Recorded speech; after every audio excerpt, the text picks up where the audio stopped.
Hello दोस्तों, 26 दिसंबर से E to E transportation infrastructure limited का आईपीओ ओपन होने जा रहा है। आज इस वीडियो में इस आईपीओ का रिव्यू करेंगे और जानेंगे कि हमें इस आईपीओ में अप्लाई करना चाहिए कि नहीं करना चाहिए। सबसे पहले हम इस आईपीओ का टाइमलाइन देखते हैं। ये आईपीओ 26 दिसंबर को ओपन हो रहा है। 30 दिसंबर को ये आईपीओ क्लोज हो जाएगा। 31 दिसंबर को इसके शेयर हमारे डीमेट अकाउंट में अलॉट हो जाएंगे और ये कंपनी 2 जनवरी 2026 को शेयर मार्केट में लिस्ट कर जाएगी। इसके ग्रे मार्केट प्रीमियम की बात करें तो 22 दिसंबर को 57.47% का चल रहा है। यदि रुपीज़ के टर्म में बात करें तो 100 रुपये का चल रहा है। इसके ग्रे मार्केट प्रीमियम में कोई भी चेंजेस आएगा तो मैं अपने टेलीग्राम चैनल पे अपडेट कर दूंगा, जिसका लिंक मैंने डिस्क्रिप्शन बॉक्स में दे रखा है। अब हम कंपनी डिटेल देख लेते हैं। ये कंपनी 2010 में इनकॉर्पोरेट हो गई थी, मतलब कि इसको काम करते हुए अपने सेक्टर में 15 साल हो गए हैं। बेसिकली ये कंपनी रेलवे सेक्टर में काम करती है और सिस्टम इंटीग्रेशन और इंजीनियरिंग प्रोवाइड कराती है रेलवे को। इसके सर्विसेज की बात करें तो सिग्नलिंग और telecommunication, overhead electrification, track project और system integration, private sliding engineering design. इस कंपनी के ऑपरेशन की बात करें तो ये company main line, urban transit, private sliding segment में ऑपरेट करती है और ये company end to end railway engineering services offer करती है, जैसे कि डिज़ाइन का हो गया, प्रोक्योरमेंट, इंस्टॉलेशन और टेस्टिंग। इस कंपनी के प्रोजेक्ट की बात करें, जहां पे इस कंपनी ने अपने प्रोजेक्ट्स कंप्लीट किए हैं, उसमें जोनल रेलवे हो गया, पीएसयू जो कि रेलवे के अंडर आती है, वहां पे इस कंपनी ने अपने प्रोजेक्ट कंप्लीट किए हैं। इस कंपनी के मेजर प्रोजेक्ट की बात करें तो सीबीटीसी सिग्नलिंग, हैदराबाद और नागपुर मेट्रो का सिग्नलिंग और टेलीकम्युनिकेशन इस कंपनी ने वाइजैग स्टील प्लांट में किया है। Platform screen door installation Mumbai metro line 3 के लिए चेन्नई मेट्रो फेज 1 में 30 सितंबर 2025 के डेटा के अनुसार इस कंपनी के ऑर्डर बुक में 50 ऑनगोइंग कॉन्ट्रैक्ट्स हैं, जिसका वैल्यू है 40 लाख करोड़। 30 सितंबर 2025 के अनुसार इस कंपनी के पास 353 फुल टाइम एम्प्लॉय हैं। कस्टमर वाइज रेवेन्यू की बात करें तो इस कंपनी ने फाइनेंशियल 2025 में लार्जेस्ट कस्टमर से 58.13% रेवेन्यू जनरेट किया है और इस कंपनी ने करंट फाइनेंशियल ईयर के 2 क्वार्टर में लार्जेस्ट कस्टमर से 25.9% रेवेन्यू जनरेट किया है। टॉप 10 कस्टमर से रेवेन्यू की बात करें तो फाइनेंशियल 2025 में 96.6% रेवेन्यू जनरेट हुआ है और करंट फाइनेंशियल ईयर के 2 क्वार्टर में 96.9% रेवेन्यू जनरेट हुआ है। स्टेट वाइज रेवेन्यू की बात करें तो इस कंपनी ने फाइनेंशियल 2025 में तमिलनाडु से 19%, तेलंगाना से 16%, आंध्र प्रदेश से 15%, छत्तीसगढ़ से 10% रेवेन्यू जनरेट किया है और करंट फाइनेंशियल ईयर के 2 क्वार्टर की बात करें तो तमिलनाडु से इस कंपनी ने 6.9%, तेलंगाना से 25%, आंध्रा से 7.7%, छत्तीसगढ़ से 20.5% रेवेन्यू जनरेट किया है। 30 सितंबर 2025 तक इस कंपनी के ऑर्डर बुक वैल्यू की बात की जाए तो 925.36 करोड़ का है, जिसमें से इस कंपनी ने 524.25 करोड़ का कंप्लीट कर दिया है और 401.10 करोड़ का वर्क पेंडिंग है। क्लाइंट वाइज रेवेन्यू की बात करें तो बिजनेस टू गवर्नमेंट से इस कंपनी ने पिछले फाइनेंशियल ईयर में 64.8% रेवेन्यू जनरेट किया है। बिजनेस टू बिजनेस से इस कंपनी ने 35.14% रेवेन्यू जनरेट किया था, जो कि करंट फाइनेंशियल ईयर के 2 क्वार्टर की बात करें तो बिजनेस टू गवर्नमेंट से 47.8% और बिजनेस टू बिजनेस से 52.12% रेवेन्यू जनरेट किया है। अब हम इस कंपनी का फाइनेंशियल देख लेते हैं। हमारे पास फाइनेंशियल ईयर 2023, 24 और 25 का डेटा है और करंट फाइनेंशियल ईयर में 30 सितंबर 2025 तक का डेटा है। एसेट्स की बात करें तो 145 करोड़ से बढ़ के 310 करोड़ 30 सितंबर 2025 तक हो गया है। टोटल इनकम यानी रेवेन्यू की बात करें तो 135 करोड़ 2023 में था, जो कि 2025 में बढ़ के 253.82 करोड़ हो गया है और करंट फाइनेंशियल ईयर के 2 क्वार्टर में 112.78 करोड़ का हो गया है।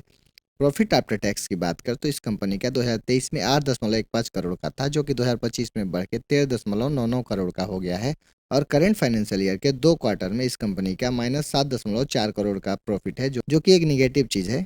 इबिडा की बात करें तो फाइनेंशियल ईयर 2023 में 13.2 करोड़ का था, जो कि 2025 तक बढ़ के 26.57 करोड़ का हो गया है और करंट फाइनेंशियल ईयर के 2 क्वार्टर में -3.88 करोड़ का है। नेटवर्थ की बात करें तो इस कंपनी का 2023 में 57.15 करोड़ का था, जो कि 2025 में बढ़ के 116.05 करोड़ हो गया। करंट फाइनेंशियल ईयर के 2 क्वार्टर में 108.7 करोड़ का हो गया है। इस कंपनी के रिजर्व की बात करें तो 56 करोड़ से बढ़ के 2025 में 115 करोड़ हो गया और करंट फाइनेंशियल ईयर के 2 क्वार्टर में घट के 96.28 करोड़ हो गया है। टोटल बोरोइंग की बात करें तो इस कंपनी का 43.1 करोड़ से बढ़ के 113.5 करोड़ हो गया है। 2024 से 2025 के फाइनेंशियल ईयर में रेवेन्यू इंक्रीमेंट की बात करें तो 47% का है और प्रॉफिट आफ्टर टैक्स में 36% का इंक्रीमेंट है। इस कंपनी के मार्केट कैपिटलाइजेशन की बात करें तो प्री आईपीओ 310.28 करोड़ का है। इस कंपनी का आरओई 15 का है, आरओसी 15.69% का है। डेब्ट टू इक्विटी की बात करें तो इस कंपनी का 0.57 है। रिटर्न ऑन नेटवर्थ इस कंपनी का 12.39% का है। प्रॉफिट मार्जिन इस कंपनी का 5.7% का है। इबिडा मार्जिन की बात करें तो 10.5 का है। प्राइस टू बुक वैल्यू इस कंपनी का 1.86 का है। अर्निंग पर शेयर इस कंपनी का पोस्ट आईपीओ -8.68 का हो जाएगा। प्रोमोटर्स होल्डिंग की बात करें तो इस कंपनी का पोस्ट आईपीओ 32.5% का हो जाएगा। अब इस कंपनी के इसके पीयर से कंपेयर करके देखे थे कहाँ स्टैंड कर रही है। अर्निंग पर शेयर हमने देखा था इस कंपनी का पोस्ट आईपीओ निगेटिव था, माने कि अपने सेक्टर में सबसे नीचे स्टैंड कर रही है अर्निंग पर शेयर वाइज। नए पर शेयर वाइज देखें तो ये कंपनी अपने पीयर्स में ठीक ठाक स्टैंड कर रही है। प्राइस टू अर्निंग हमने देखा इस कंपनी का -20 का था, मतलब कि ये कंपनी अपने शेयर्स को बहुत ही सस्ते पे ऑफर कर रही है, जो कि इन्वेस्टर के लिए एक ह्यूज मौका हो सकता है। रिटर्न ऑन नेटवर्थ वाइज ये कंपनी अपने सेक्टर में सबसे आगे नजर आ रही है। प्राइस टू बुक वैल्यू इस कंपनी का 1.8 का था, मतलब कि अपने सेक्टर में ठीक ठाक नजर आ रही है। अब हम आईपीओ डिटेल देख लेते हैं। फेस वैल्यू इस कंपनी का 10 रुपये पर शेयर का है। प्राइस बैंड 164 से लेके 174 रुपये पर शेयर का होगा। लॉट साइज 800 शेयर्स के हैं। सेल टाइप की बात करें तो सारे के सारे फ्रेश कैपिटल इशू है, जो कि एक पॉजिटिव चीज है। इस कंपनी के टोटल इशू साइज की बात करें तो 84.22 करोड़ का है। उसमें से इस कंपनी ने मार्केट मेकर के लिए 4.25 करोड़ रिजर्व रखा है। ये कंपनी एनएसई पे लिस्ट कर रही है। आईपीओ रिजर्वेशन की बात करें तो मार्केट मेकर के लिए इन्होंने 5% शेयर रिजर्व रखा है। क्यूआईबी को ये 47.4% शेयर ऑफर कर रहे हैं।